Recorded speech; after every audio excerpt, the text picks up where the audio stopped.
see if that really does work. There's a 30-second delay.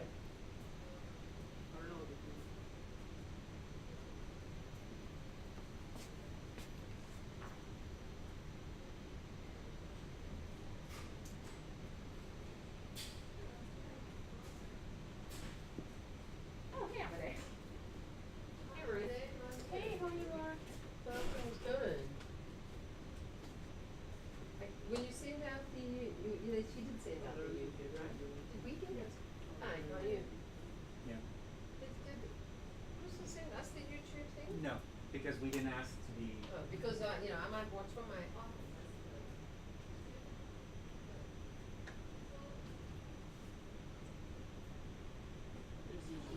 Link sent to Angie. I would talk to the IT people. So the question is It's this so live? far. There is a 30-second delay.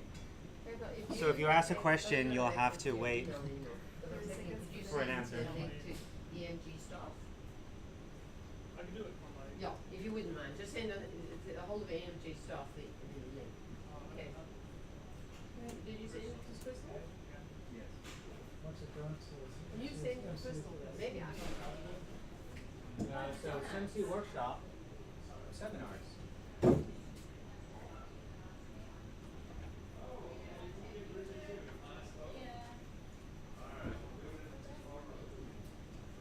Where'd it go? That's the router, and then this should be the password for this conference room. I do. It might not work. Let us know.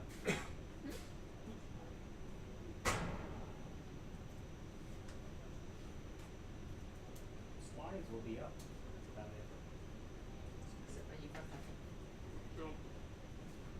Yes, this will be the gun. Almost in now. Just the slides.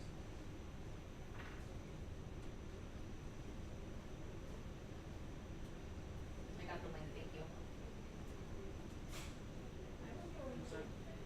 Laura, James wants to watch it at home. Can we forward it to him? He should have gone. I should have gotten it. Okay, great. Good. She didn't send it to everyone. If you send it in like general Slack, I'm sure everyone will see it. We're talking about a user. Oh, but I'm asking him if he got it. Yeah.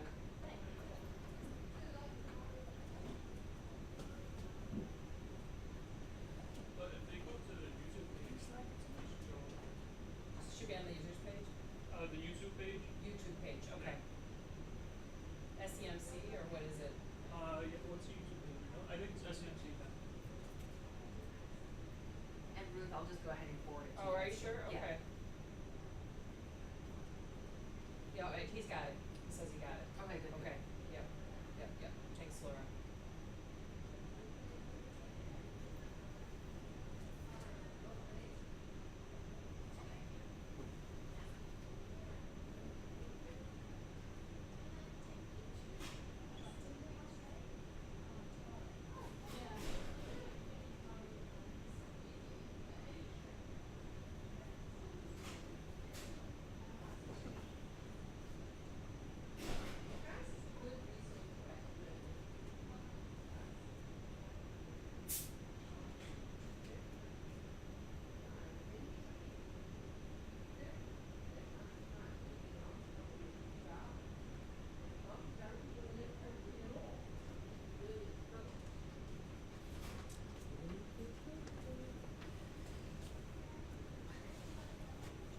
Four people.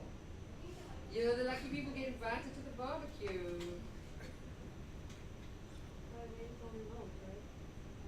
The others are coming, a lot of people are coming in remote, but so we don't advertise, that you're invited to the barbecue because we don't really want 150 people. But the ones who come get invited to the barbecue. Well, we have 350 registered users. So they're not all active, so I guess. But many people also sign up for it. To re-up, and I think we've had about, we'll ask Ed, but about 150 was a few days ago. So not all 350 do it. Most people don't even read the email. So they will deactivate the account and then they'll say, what?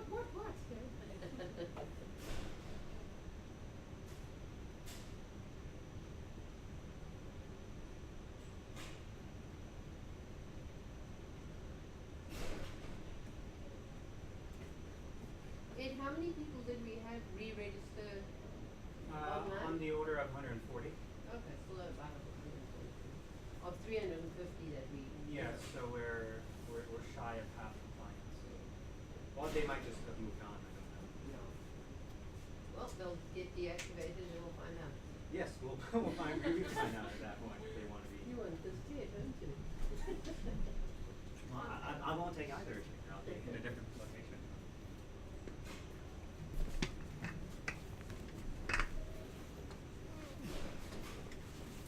Now, I wonder if this microphone works. Oh, can't they test it? They should be able to test it. They haven't started broadcasting? We are live. I just don't know. I haven't followed up on that. Well, it's Oh, gonna, I'll actually go see if I can hear. yeah, that would be good. So then we'll have to keep on talking for them to test the So, microphone. yeah, no, Now we have to chat. Chat amongst ourselves. So. Yes. Yeah. What a packed room. Aren't you happy you're online? Testing, 1, 2, It's like- 3. Do we know how many people are connected? Only in the morning, only 4 people asked for the link. It works. And then, We perfect, can, thank you. yes, great, thanks. And then in the past hour, a dozen people said, "Oh, are you live streaming?" and then everyone's now playing whack-a-mole with emails. So we'll see how many people actually log on. We do have a live chat feature, so That maybe- he's watching over here? That- Who's going that- to monitor that? 10 are watching now. 10. Okay, that's good. Hopefully, we can maintain our bandwidth. Okay, Yeah, that's good. okay. There's 10 watchers.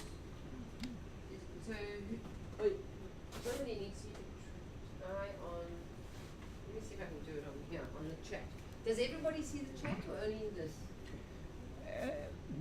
I think if you expand your browser window large enough, you should automatically see the chat. Fernando says, so what's the number to call to attend the meeting remotely? But we sent this out, right? Oh, well. Let me just forward this.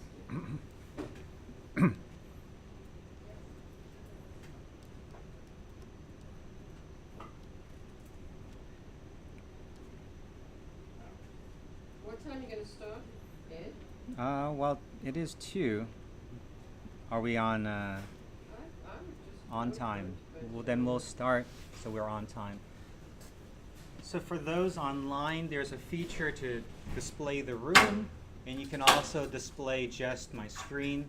Please note if you do see anything in chat, there's roughly a 30-second delay, and Bill is right next to that computer, so if there's anything burning, he'll be able to flag me down. Okay, so what are we doing today? Welcome. My name is Ed. I'm a staff scientist here at NYSPC, and this is an annual user meeting. It also is our annual recertification time. So what we're going to do today, we're going to update you on our instrumentation, the facility, some policies, and then we'll open the floor for any questions and get feedback from users. And the advantage to people on site, at 3 p.m. we have a picnic. So please join us, and it actually gives enough time for people online to rush over. Everyone should have had the link, but in case you don't, here's a link. Don't worry about scribbling this down. We will post the PDF slides, or PDF version of the slides online after this. But basically, hopefully by the end of the day, we'll actually give you another week grace period. You'll be able to fill out this survey. So far, we sent the survey out to 350 users. 140 of them have responded. Why that's really important for us is we technically have 500 some users in our database, actually more than that, and we don't know how many people are active, inactive, or maybe their experiments might take a couple of years. But we want to know, and it's an opt-in policy to maintain your active status. We're going to start deactivating accounts mid-October. So the first thing that's really going to be done is your ID should expire in roughly a year after issue. The people who respond will add another year to it. And then afterwards, we'll start looking at computer accounts. We're not going to delete data, but you might not be able to log in. And I'll get into more why that's going to be so. So let's orient you with the operations team. We have several people. We have a couple new faces in the SimC operations team. The best thing to do to reach us is to email emg@nyspc.org. The main reason is if someone's away, someone's on vacation, someone's helping a user and they can't respond to you directly, one of the people from the team will be able to help you. So Bridget and Clint are our directors. We have a whole host of scientists and senior technicians and technicians. You'll see two new faces, Carolina and Renee, and they're recent hires. So in terms of our annual user meeting, the real reason for this is to make sure everyone is doing their work safely. All our SOPs are online. Through that web link for certification, you should go here. Just make sure that you know the current SOPs if you're going to be doing any work on site. If you have any question, we also have SOPs for all our major instrumentation and all the protocols you'll be doing here, from drawing nitrogen, using compressed gases or using the Solaris, using the T12 or Krios. All of them have SOPs, so if there's any doubt, right next to that instrument or that piece of equipment or wherever you'll be doing work should be an SOP. If you don't find one or you're unsure, or you don't feel safe, talk to one of the operations team. And again, these friendly people. In terms of user accounts, something that's really important to note, every person, every user should have their own accounts, and you shouldn't share your accounts. Also, every user who wants to do work on site should have an ID. Do not share your ID. If you want to request, make sure you go through the normal new user registration process. You can email EMG. The to-start process is also on our website. And there is an option for 24-hour access.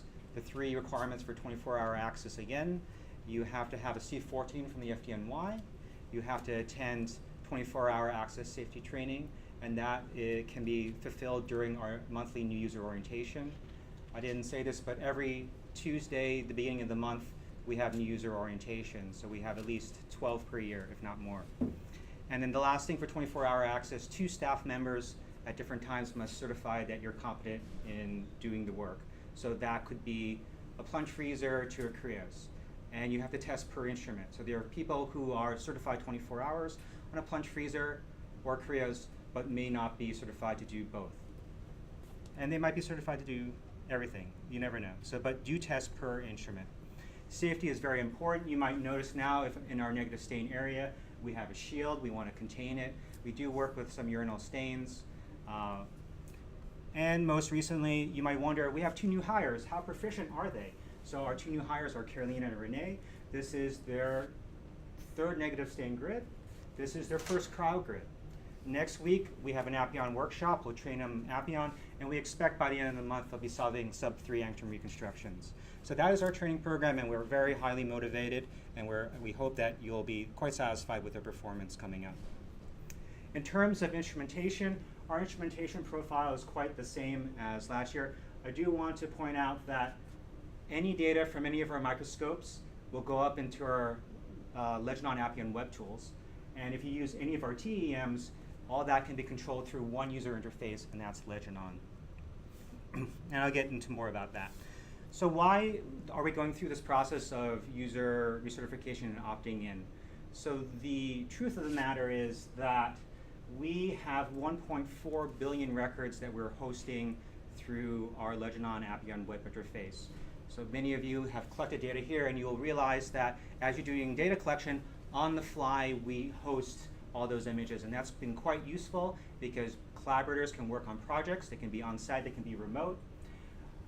The issue for us is that that is on the order of 300 some terabytes that we're hosting, and the data keeps on growing and growing. Not only that, 3/4 of our users who collect data using Leginon also use Appian, and so we have a lot of data being generated. And this is our curve in terms of exposure images. So we're on an exponential curve. The first 2 years, we were about 1 million exposure images, and last year we collected on the order of 3 million, and this year, the year is not even done, we've already matched that. So we have on the order of 7.5 million exposure images, that's the high mag images, but really we're hosting 1.4 billion images overall. So that's like the GR, SQ, HL even, and all of those are in MRC format. Something that is good or maybe not good. About over half of the images are actually direct detector movies. Yes, Amade. Do you consider switching to LSWT in the future? In case you haven't heard the question is, are we considering to shift to TIFF LZW? Anchi, so there has been a user that requested that. Anchi is now working on the option of a flag, just like the early return. There is a DMSEM config file that you can enable that. That is not propagated everywhere, but we are actively doing that. And I'll mention, if you do have feature requests, don't forget to post them on Redmine, because that's how we track them. So in terms of what we're doing now, we'll still be zipped to them. It'll be more of an option whether you want the TIFF LZW or not. So you would have to actively engage it and disengage it. I think it'll just be a checkbox. It's well, in the future, it's a checkbox. In the interim, you have to edit the config file in text. So hopefully it'll be as easy as a checkbox. So because of our data generation, we basically have a couple months of data collection left on our 1.5 petabyte server before we run out of space. So therefore, I want to remind you that backup is a user responsibility. Something that we're going to be doing is we're going to convert all our MRCs to JPEG. And so what I mean by that, if you go to the web viewer, if you look at the GR image, that's actually in our database, that's, or rather in our file system, actually an MRC image. All those images are MRC images. So what we're going to be doing is converting all those images from the web viewer from MRC to JPEG, and we'll delete those MRCs. So again, if you want to save your data, anything in your EMG web, if you go onto that website, that's actually GPFS legend on your username. So if you want to copy that directory, that should be relatively small. It's just that we have several hundreds of users, and that adds up to several terabytes. So you might be saying, okay, great, you're running out of space. How much do we save? Well, if we do this, we'll gain another couple months, and hopefully we can outpace that exponential curve. Okay. So I highlighted the operations team. So if there's an issue with hardware, let's say you're here on site, you don't know an SOP, you need additional assistance, you can always email EMG, you can talk to the operations team. If there's a software issue, the proper way to flag a software issue, or if there is an account issue, is to create a ticket. So this is the same user group that we had for years. It's the NYSBC SEMC user group. And if there's an error, what you would do, copy that error, create a ticket, and we have quite a few people. Not only have we grown our operations side, we have grown our infrastructure team. We have 2 new people on the IT side. That's Swapnil and Shaker, and they're joining Anchi and Sarges. And so we have several people that are monitoring this forum. If you have an issue, please post it. And that also extends to feature requests. Let's say you want more. Let's say there's a lot of feature requests that have been posted, and I'll tell you a little bit about the improvements to Appian and Legion. So if you want TIFF LZW not to be in the next couple weeks, but faster, if 100 people say that's top priority, that'll shift our priority list, because there's a lot of top priority things to do. It's just which is the top of the top of the top. In terms of Appian and Legion, we are constantly developing, we're constantly improving. This past August, we had an Appian Developers Hackathon. Anchi is our main curator of Legion and Appian, and she's been pushing a lot of the feature requests that people have posted in Redmine. Underscore that, please do that. So there's a few things that people have found useful. Let's say your preferred orientation, you want to collect tilted data. There is an application specifically for tilted data collection. We have included Falcon 3 control. So there's an asterisk about that. A lot of that also depends on whether or not Thermo Fisher allows you the advanced scripting package that we use. Anchi's been working with a lot of our users on adding K3 control. The couple of the biggest things is we have Slack notification, and we have some aberration correction for when we do beam image shift. And I'll talk about both. First, Slack notification. So if you're collecting data on a Krios, and a Krios is idle or spits out an error, the operations team will be notified via Slack, and that's to help you be more responsive. I think this has been very useful. Some users have never known there has been an issue with their data collection session, and that's how we would hoped it to be. Most things are easy and most things are straightforward. So in terms of instrumentation, you've seen this in a different format. We have 3 Titan Krios instruments, Helios, Fib SEM, that we've also been trying to do more cryo work on, and we have 3 screening microscopes. And how we tend to operate, when you're on the high-end instrumentation, you'll receive a lot of staff assistance. And for the screening microscopes, there's a faster turnaround time.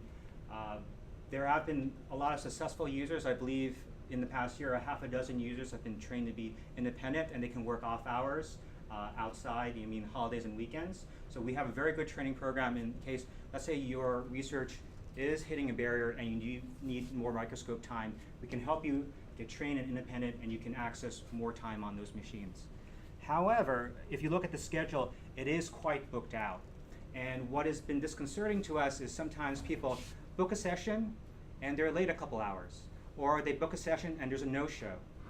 And so that's been hurting our throughput, because there's a lot of people who could use that time. Even for a couple hours, you could screen a grid and you could be done, and the other person who's 2 hours late could still get on the machine, never the wiser. But if you really do need time, please email EMG. We can put you on the wait list. And to really try to make sure all our instruments are really efficiently used, if you can't show up and you know that ahead of time, please tell us a couple days in advance if possible. If you're canceling Monday, please let us know on Friday. Well, why so long? Well, you have to realize, if we're canceling you and we're notifying the next user, if I notify you right now, oh, by the way, at 1 p.m.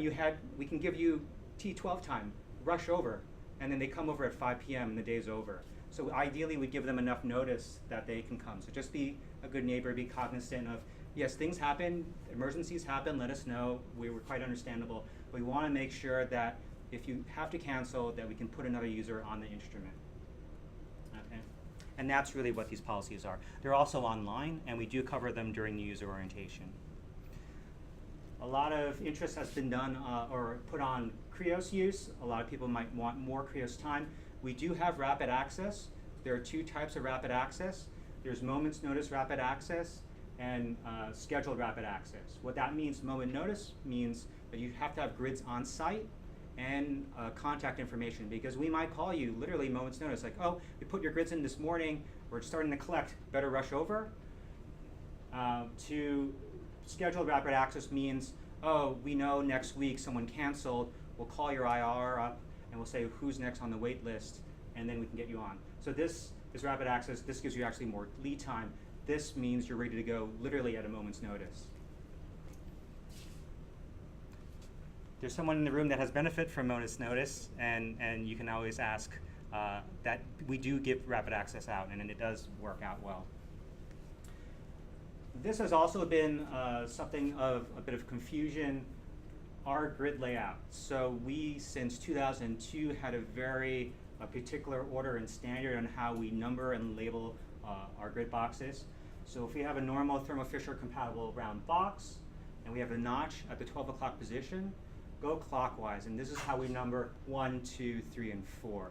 So if you give us a grid box, our grid number 1 will be that slot, and we will order and load the Krios in this order, or load grids in this order, 1, 2, 3, 4. If you have a different order, or you don't have an FEI compatible grid box, when you drop off grids, we can give you a loaner box on site and give you liquid nitrogen. We have a nice dehumidified room that keeps humidity below 20%, and you can reorder the grids. And this is just because we deal with hundreds and hundreds of users, and we deal with about 100 grids per week, at least, if not more. We are very confident that we can store grids. We have a high-density storage system. We use pucks. And we accept grids for your Krios session up to 5 weeks ahead of your session and keep them 1 week after your session. After that 1 week, they'll go into a communal Falcon tube, and then after that, they might be thrown out. So we're not a grid storage facility, but we try to make sure that your grids are safe. And to help with this, we will have dedicated times between 2 and 4. There's dedicated grid drop-off and pickup. And I know this has been confusing. So we have 4 people that you can see in the sample prep lab, and at least one of them will be available during these times. If there's an emergency, if something comes up, if for some reason you have to come outside these hours, please email EMG for availability, and we'll try to be accommodating. Something that's coming up. So I was been mainly focused on Krios operations, and we have high density storage. We also have quite a bit of communal storage. We have over a dozen LE35s for temporary storage. Next month, we're going to do our annual Dewar defrost, where we'll warm up our dewars, defrost them, and try to organize. Occasionally throughout the years, people drop grid boxes, frost builds up, we want to clean them out. So if you have an upcoming screening microscope session, we will take those grids and put them in a temporary storage dewar. But if there's anything unclaimed or you don't have a session coming up, please retrieve your grids. And I believe an email already went out. Another reminder will go out on when that will be. It's the last day to pick up grids is Friday, October 5th. Okay, the last day to pick up grids is Friday, October 5th, says Ashley. If you have any more questions, you can always email EMG. Okay, so popping back to Krios instrumentation, we have 3 Titan Krios G2s. All of them have Falcon 3 K2s with the work with Bill and Angie. They've really have tested and integrated. So now Falcon 3 is an option for data collection. And there's still some testing we want to do and some DQE curves, but we've been quite successful in reproducing. If we have a grid and we collect it on the K2, we can match that resolution, if not do better on a Falcon 3. There are certain differing imaging parameters, so it's not like you can use a K2 imaging parameter on a Falcon 3 and vice versa. So if you want to use one versus the other, please see us and we can inform you about the particulars. Something that's been really exciting is you might note on Krios 1 and Krios 3, we have extended image shift. And that's related to the previous slide that I had up with Angie about aberration correction. And so what that really means is through Leginon, you can enable a checkbox that minimizes your off-axis coma and stigmation, and you can actually image shift up to 50 microns away from your optical axis and still maintain a minimally coma-induced beam and minimize your stigmation. What that allows us to do is if in your whole targeting mag, you can image shift 50 microns, or you can be more conservative and image shift 7.5 microns off the optical axis. And you can get a speed up of 2, 3, even 4-fold to our standard data collection, which typically would be stage shift and image shift between 4 holes. Now, is this true for every single grid? You might notice this is a gold grid, and these numbers usually typically mean I can raster that gold grid. So if you have cracks, if you say, I only want to collect on 4 holes here, then you'll get the similar standard rates. The speed up only applies if you stage shift here and you can actually collect all these holes. Now you might say, yeah, you can do that, but what happens to your resolution? Well, in fact, our highest resolution structures have been coming out by using this technique. And that's mainly due to the fact that we can collect so much data. We can collect 4,000 images in a day. So if you only have a half day of maintenance time for staff, we can collect a couple thousand image data sets. So we can do what we do for user might do in 2 days in a half a day. And we can reach resolutions at low 2 angstroms. And we've done that on Krios 1 and 3. And we've done this quite routinely. And this is basically vanilla reconstruction without motion, without per particle, without anything. Yep. Can we get that feature on microscopes outside of the facility? It's not in the trunk. It's in Leginon.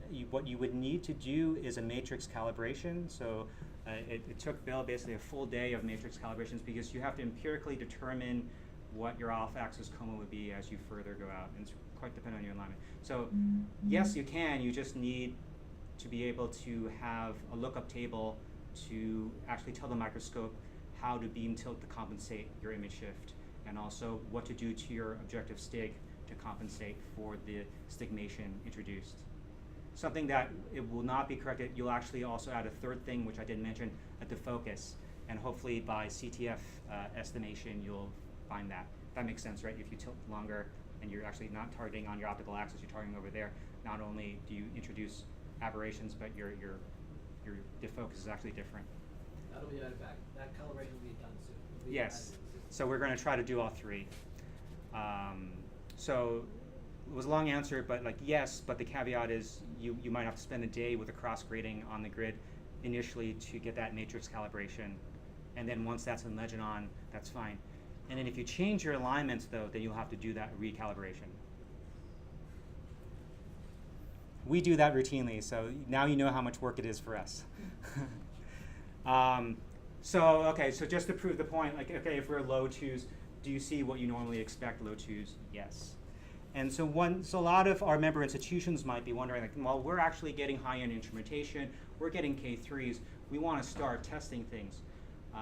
Laura published a really good paper on how we do tests.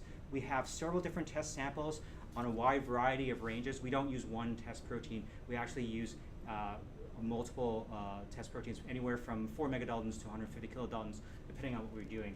But if you want to know more, you want to know how we do tests, you can talk to Laura.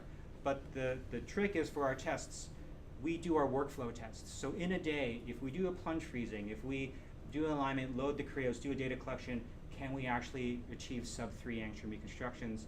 And we certify our instruments are sub-3. And therefore, we would not let a user onto our Krios instruments, and we would not offer every single feature unless it's past sub-3. So we might say, like, this instrument's going really well, but energy filter is not working, so we would not say, we would say, you can get on this machine, you can get sub-3, as long as you don't have the energy filter. Or we can say, everything's working 100%, so therefore, no matter what you use, phase plates, whatever application, if we say, and we get you on there, we certify that you should be able to get sub-3 with the test protein in a day, and not just any test protein or battery test proteins. So that said, but how do you do that? What data collection parameters do you use to certify it sub-3? We have certain standard settings, and when we say sub-3, we use these settings: 1.1 angstrom pixel size, 8 electrons per pixel per second. Of course, this is for the K2. We have different parameters for the Falcon 3. Exposure times anywhere between 8 to 10, frame rate anywhere between 200 to 250 milliseconds. That's a sweet spot, but of course, there's a range of acceptable doses. I mean, people have gone anywhere from 2 electrons to 10 electrons. We can accommodate that. But when we say standard settings, this is what we mean. Also, when we say standard settings, what we will do for you, we'll run Motion Core 2, CTF Find 4, and ice thickness. Now, ice thickness is a big new thing, and what has happened is Bill has published a paper earlier in the week, or earlier in the year, but it's now integrated into Appian in that you can use an energy filter system or non-energy filter system and get a quite accurate guess on your ice thickness. And it's all incorporated in literally a check of a button within Legion. You can engage it. It immediately shows up in the web viewer. All this implementation was done by Bill. And let me skip forward.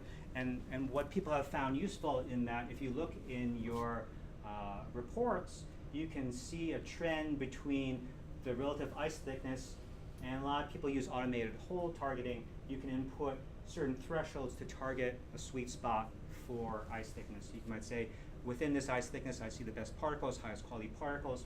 You can tell Legion only to collect during that. Caveat is, we cannot tell you the ice thickness before we take an image. So you first have to take an image, then we can tell you the ice thickness, and then you can use that information to feed forward. It's not omniscient.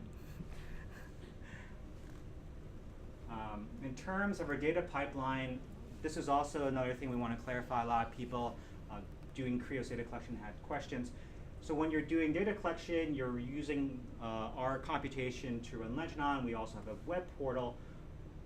During our standard settings, what do we mean by Motion Core, etc.? So we have a buffer server dedicated to our direct detectors. So if you're on an instrument with a direct detector, there's a dedicated buffer server with GPUs that will do on-the-fly motion correction. We have implementation of Motion Core 2, and then also bzip2 compression, such that what you can do is you can download an aligned sum, dose weighted if you're taking dose calibration, and the bzip2 of that frame stack. And then if you're Amade here and you want, you can also get the TIFF-LZW instead. It should be integrated in our pipeline. Also, we'll run CTF Find 4 using Appian, and in the web viewer, you'll get the drift plots from your Motion Core, and then you'll get the Appian CTF Find 4 output. In addition, we offer particle picking, and you don't necessarily have to use particle picking as your final particle pick, but we find that it's also a useful rubric to understand how good your region of interest is. Something that we're moving away from and we can't necessarily support for all our members are classification and refinement. We would recommend that you download your data remotely via Globus. I'll just spend a couple seconds on Globus, and why we've turned to Globus is that's point-to-point transfer. Certain people like Dropbox, most IT departments hate Dropbox because you go from you to a third party, then back to a home institution. Globus allows point-to-point, and it can be encrypted. So if you go to globusid.org, you can sign up for your own Globus account. After that, you can go to globus.org, log in, and they use what's called endpoints. We're hosting an endpoint here, and that's called NYSPC SEMC. So the exact link is nyspc@globusid.org. That's ours. From that point, you can use your Legion terminal account to log in, access your frames folder, your Appian folder, and your Legion folder. The other endpoint where you're downloading to, you'll have to download a Globus app either onto your laptop or your home workstation. If you're confused, we have documentation online, as well as Globus itself has documentation. Another question we've had, when can I use Spotted On? Well, Spotted On is actually an NRAM research development tool, and if you go through NRAM and apply through NRAM, you can apply and see, you can make use of that. But as a 9-member institution member, you don't automatically have Spotted On access. What you can have is when TTP LabTech actually sells this product, Chameleon, and Chameleon is the commercialized version of Spotted On. What we've been doing right now is the company has given us an experimental prototype 2, and that's the picture of that in the lab. Misha has really spearheaded this on, and as the company starts streamlining and is getting ready to really start producing this product, then we can offer this to member institution users. So right now, it's still in the development phase, and we hope to, maybe next year, to really be able to scale this forward. And the idea here would be, you can sign up for a VitraBot, you can sign up for a CP3, you can sign up for a manual plunge freezer, you can sign up for a Leica. We actually have 4 types of plunge freezers. Sign up for a Chameleon. Most likely what will happen is we won't train you how to use it. You'll probably need staff assistance because of the nature of the machine. But hopefully, as the company starts developing the product, it'll be very easy to use.